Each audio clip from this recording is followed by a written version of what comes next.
And welcome to Capital Talk, a program we hope will have an impact on the future of Kenya and the region for that matter.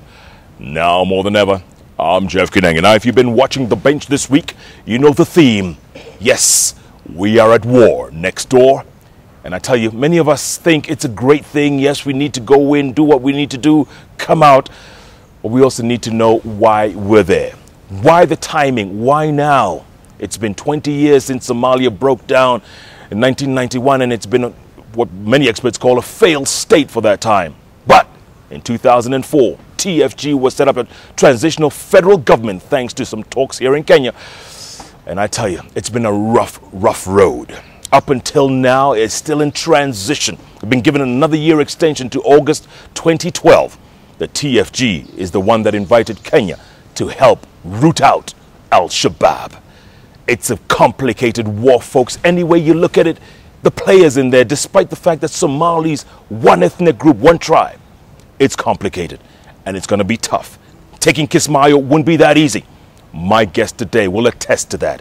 Right now, he is the senior advisor to the Prime Minister's office in the TFG. Before, he was Treasury Secretary, Minister, and he was also Minister for Information. He knows his way. He lives in Mogadishu.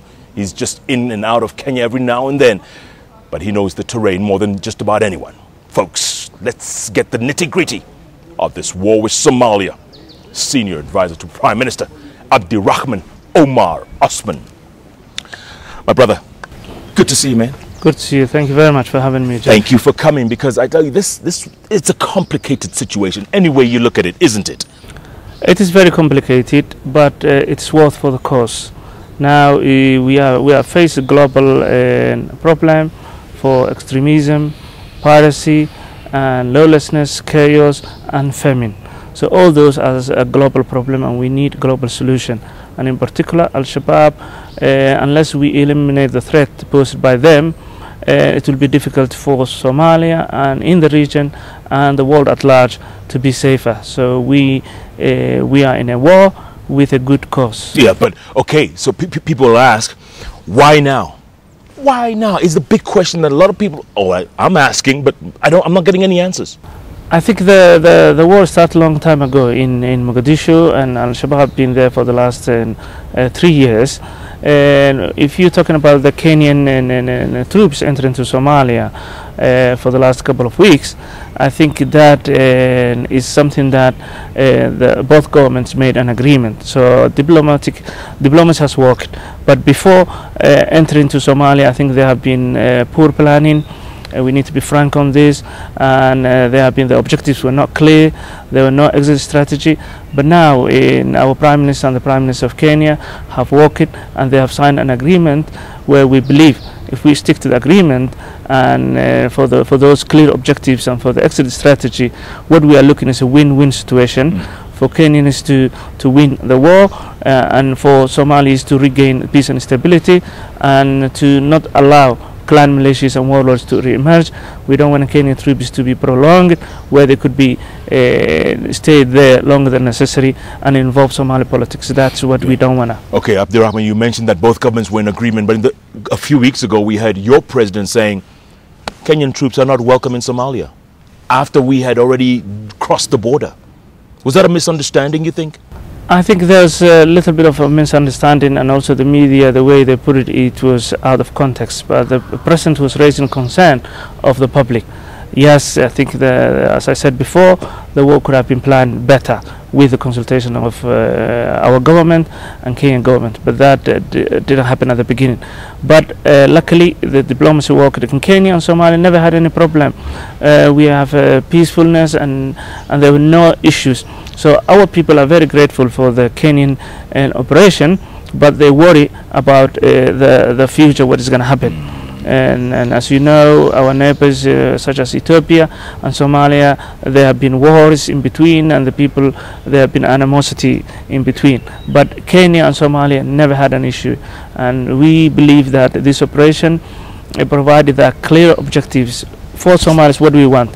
What we want is to eliminate the threat posed by Al-Shabaab as quickly as possible, What we want is to national security stabilization plan to function in those Juba regions and Kismayo, where as soon as the areas is liberated and bring in and establish a rule of law and a new administration there, where the people choose their administrations that is linked or part of the government. And we believe that the best way to avoid clan militia or warlordism to re-emerge is for Kenyans and the international community to support for Somali government for the national security stabilization plan. A, we want to establish administration. B, we want to provide basic service to those people. And 3, we want humanitarian aid agency to go there. Now, this war had 2 impacts or consequences. One, for the humanitarian issues, where people used to cross to the Dab camp, now we don't see any movement. Yeah. It's a war zone. It's a war zone, yes. And B, aid agencies are not going to those liberated areas as quickly as possible, so those they could provide the emergency aid to the people who desperately in need. And also it had an effect of people. This is the best time, harvest season.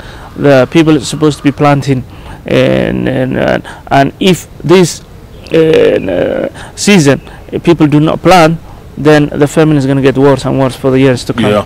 Tell me something, Abdirahman. Didn't the Kenyan army or the I guess the logisticians, whatever you call them, didn't they know that this is the rainy season?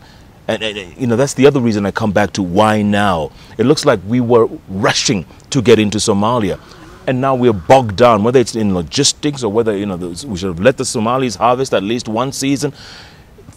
That is what I'm not too sure about, you know? Absolutely. I think but what we need to do is to learn the mistakes that we done, and we need to correct it. And now Kenya and Somalis are working together in terms of diplomacy. We're asking the international community for the right help, the right logistics. Are you getting that? Are you getting the right help? We are not getting at the moment, but we have a full support and political support and moral support from the international community, because they believe that a war with Al-Shabaab is a right cause. And but that support, we need concrete, practical help, so that we can win this war as quickly as possible. You need heavy equipment, don't you? You need equipment. We need logistics. Our troops, they do not have logistical support. Now, thanks to Kenya, they have supported for Somali soldiers who've been trained inside Kenya. They have received training, they have received support in terms of stipends. They are receiving some sort of logistics, but those are not enough. And Kenya alone cannot help for all those requirements. Yeah. So that's why we need the international community to step in and to help. What you know of Al-Shabaab? Are they better equipped? Are they better trained out there? What do you know? Al-Shabaab, they are very strong, even though we defeated them from Mogadishu. But nevertheless, they are still a threat to not only Somalia but to the region.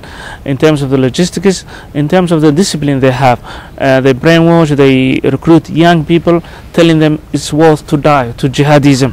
So the people that they have are people who are not afraid to die. So that's why they're better disciplined when it comes to war than our troops, who are lacking not only logistics but also the right and help in terms of stipends and also medical assistance, and so that's why we have seen the war is taking longer than necessary. So if anyone out there is saying it's going to take 2-3 months for this war to end, they are cheating themselves, aren't they? I think that's not practical, but what we hope for, at least for the Kenyans, to understand, the longer they stay, the longer they prolong to this war, the longer they go into deep within conflicts of Somalis, either within the clan militias or within politics. That's what we want to avoid. We want a quick exit strategy where Kenyans win, we win. I think that has to be very clear, and we have already discussed with Kenyans. We are very grateful with their support on this. But we need for the international community to step in. For example, the best way, as soon as Kismayo is captured, maybe to bring some troops to relief, so Kenyans can come back to its border. That's one of the issues that we are now working with the AU and international community. Yeah. There's a meeting held in Addis with several AU countries, especially those with troops, Uganda, Burundi, I think Kenya with interest, Djibouti, a couple of others, Sierra Leone. Is that going to happen? Because Uganda is bearing the brunt of this with, what, 8,000 troops in Mogadishu. Djibouti has another 1,000 or so. You know, you're going to need another 10,000 or so troops in Kismayo. Absolutely. We need, I think what the AU or the Somali government requested at the beginning was 20,000 AU forces to come into Somalia. We want this an example for Africans solving their problems. So that's why we want a Somali case to be a case where African peacekeeping mission to succeed. Whereas, you know, the historic or the perception, the AU troops are not that good. But we want to replace that. For now, we have seen Mogadishu, they have succeeded. So this is an achievement that Africans achieved, at least in the capital. We want this to succeed. So now, yes, you're right. We have been expecting these 20,000 long time ago. We only got around 9,000 in Mogadishu. And Djiboutians wanted to bring one around 900 to 1,000 other countries that have made an interest to come in, but they're lacking the logistical support. So that's why the international community needs to, as quickly as possible, to come and help Somalia. Yeah. Why do you think for years Somalia was neglected? For 20 years, nobody gave a damn. Is it all of a sudden, like some experts say, maybe oil has been found, maybe there's resources out there and suddenly there's an interest in Somalia? Is that why? Absolutely. External forces have not helped Somalia. The international community do not have united vision for Somalia. They have their own different interests. And that's why we're not seeing the level of commitment that other countries have received. For example, Sierra Leone, and you look at other African countries where either the British or Americans came and helped and solved the problem. So that is number one. Number two, Somalia is strategically located. We have the longest coast in Africa.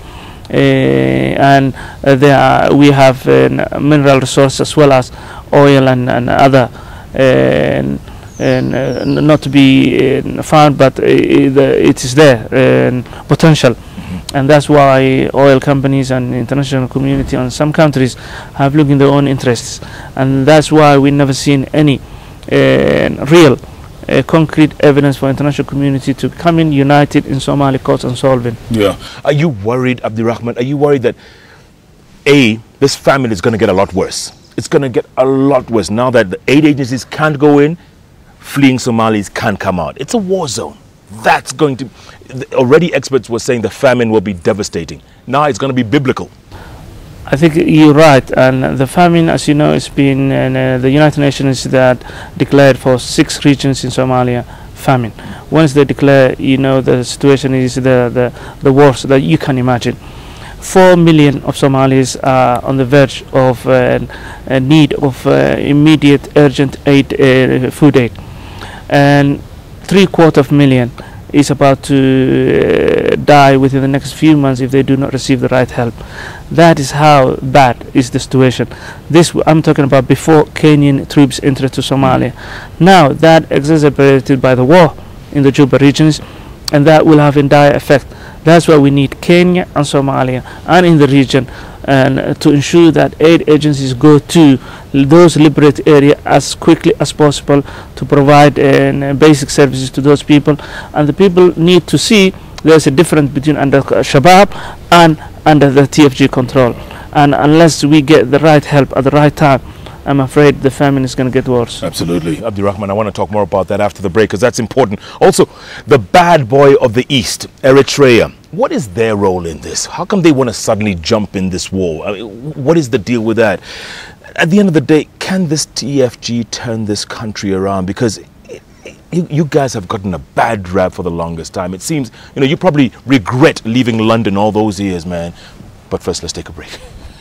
Abdirahman Omar Osman, folks. He's the spokesman, yes, senior advisor to the Prime Minister of the TFG, the spokesman of the transitional federal government in Somalia. It's a tough situation they find themselves in. It's even tougher that Kenya's entering in there, but make no mistake, it's not going to be a quick fix. It's not going to be a 2-3 month affair. We could be in for the long haul, and that could be risky at best. Plenty more on the bench, folks. We're talking Somalia trying to break it down for folks who have no clue and don't even think of going away, because the bench is just warming up. Back in a moment.